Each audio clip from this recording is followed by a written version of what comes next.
And just like that, we're heading back to the damn Super Bowl. For the first time in 5 years. Not first time, second time in 5 years. Sorry about that.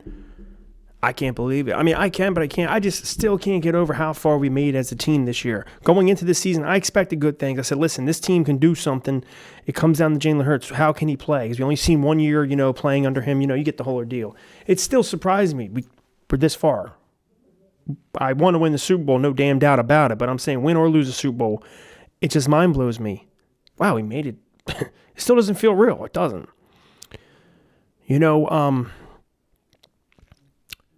We're going to the Super Bowl. That's all that matters. We're going to find out tonight if it's the Bengals or Chiefs. And, we can nitpick from there about certain things that happen in this game. Or we could talk about, that matchup coming up maybe this week or next week about us versus Bengals, us versus Chiefs. But as of right now, we're heading to the Super Bowl. It's like I said, doesn't feel real. Overall, though, this game, look, at one point, I felt bad for the 49ers. I said, damn, this Purdy, first off, was overhyped and overrated by the media. Okay, that's first and foremost.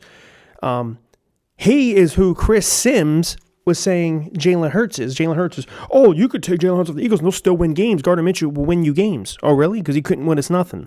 Purdy is literally what he thinks Hurts is. Purdy had an amazing team around them, and they said, just don't go out there and screw it up. Kyle Shanahan is our top coach in the league. Okay, one of them. Okay? So, back to what I'm trying to say, I did feel bad for a minute about the 49ers and, losing Purdy and then having to do, and then I said, you know what, I don't feel bad. Did anyone feel bad for the Eagles when we versed Seattle Seahawks? We lost Carson Wentz and had to go with like a 30-plus-year-old Josh McCown? No one cared. No one gave a shit. They made excuses. No, I'm not making any excuses. The better team won. You go against, regardless of quarterback play, the number one defense in the NFL. We dropped 31 points on them. And that's just defense versus offense. That's it. And one of the best running defenses in the league. And that's one thing I will say about this. Look, first came out the gates, boom, boom, boom, boom. We scored. I get it. Smith scored it, but he dropped it. That's on them. They should have challenged it. I'm sorry. That's on the 49ers, not us. We did what every other team does. Let's hustle to the line. Let's get it off. That's it. Don't feel bad at all. So then we go up 7-0. And then this was just a bizarre game. This was a weird game from the punt that hit the wire, and now John Johnson's in, or whatever the hell his name is. He's in at quarterback. Purdy can't play because his arm, but he looks like he's fine because he's throwing on the sidelines. Then he might come in, he might not. Johnson's getting destroyed. I'm like, all right. At one point, I started to get a little pissed off because our defense was playing very, very well. They were shutting them down. They were getting an intercept. They were getting sacks. They were getting fumbles. And our offense couldn't do anything with it. After that first drive, our play calling was trash. And I understand that 49ers, I give credit. They have the best defense in the league. They do. One of the best, if not the best. They are number one. Okay, I get it. But it was like the play calling was also terrible. It was, okay, drop back and pass. Hurts. Or, they don't want to run the ball. Then when they don't want to run the ball, they just want to come out passing. And it was like, okay, Hurts drops back. You could tell they closed it in and said, Hurts, beat us with your arm. As soon as he tried to escape the pocket, it was like literally no one was open or there was guys after him. And they brought blitz and stuff like that. I'm like, dude, when you're versing a team like this, don't you think, all right, let's do a screenplay to Gainwell or Sanders. Let's run the ball a little out of certain formations. No, it was just so shitty. Then finally it started connecting. And they finally thought, okay, you know what, we'll run the ball. That's what Shane Steichen needs to know, and Nick Sirianni, is that, look, yeah, on the stat sheet, it says this is the best rushing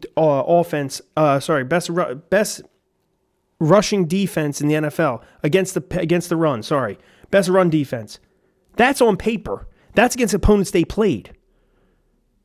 Fuck what the paper says, okay? What you do is you still run that shit. You got the best offensive line in the whole NFL, and you got a top run attack and one of the best run blocking O-lines in the NFL. We did it in 2021. We did it in 2020 winning against the Saints. They didn't give up a 100-yard rusher in like 4 years. We went in and had like 2 on them. Sanders for 100, Hurts for 100. That's what I'm saying. And I'm happy they did say, you know what, screw it. We're just going to run it. That's what you need to do. You do. Now, overall, like I said, the offensive performance we can sit there and nitpick and talk about as the season goes on, and certain things, not season goes on, as we get closer to the Super Bowl, we can nitpick about those things. As for now, we're just going to celebrate the Eagles won. Let's go Birds. Fly was fly. We got it done. That's all that matters. We went against one of the best teams in the NFL, blew them out. I understand the quarterback thing. At one point, it was so bad that they had Christian McCaffrey as an emergency quarterback, and then they had Brock Purdy, that they finally had to force put him in, and they couldn't even throw the ball because he can't throw the ball, so they had to just run it. It was that bad. But you know what? I don't care. Go Birds, Falcons fly. And you know what? I'm so happy. I'm even more happy about beating this 49er team. You know why? Because they're a bunch of sorry, sore loser fucking scrubs. I'm telling you that much.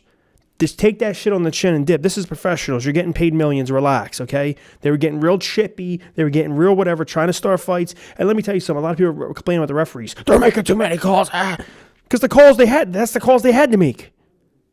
Holding, PI, face mask, you're doing it too much. The team did it to themselves, the 49ers. Let's be real. Not did it themselves, but at certain points, what happened was, just like Greg Olsen said up in the booth, he said, D'Amico Ryans is probably telling his defense right now, listen, we need to keep the Eagles at 7 points and don't let them score much more and try our best to get our offense out there and try to give them some, stuff to do with Purdy being out. And I think they started pressing. I think they knew that, and they started pressing, and that's when they started face mask, holding. They was just trying their best, and then it just went off the rails, and it was like the whole game, and they were just doing it to themselves. And I don't care. I don't. And then you got Trent Williams, that freaking piece of shit over here. He won't pick up. Let's even throw him. And then they're talking about fines being played out and people getting suspended on snap. We'll talk about that later. But let's go Birds, Falcons fly. Let's just celebrate this. We're going to the Super Bowl for the second time in 5 years. It's funny, as a kid growing up, I used to watch these NFC Championship games, being a kid, and always see a close NFC Championship game or losses, mainly losses, only one McNabb, and a close-ish kind of game. The two NFC Championship games in my adult life, blowouts. Blew out Vikings, blew out 49ers. Let's go on to the next one. I'll be back later this week or next week. We'll talk more about the matchup once we know who our opponent is. It's not set yet, but let's go Birds. Peace.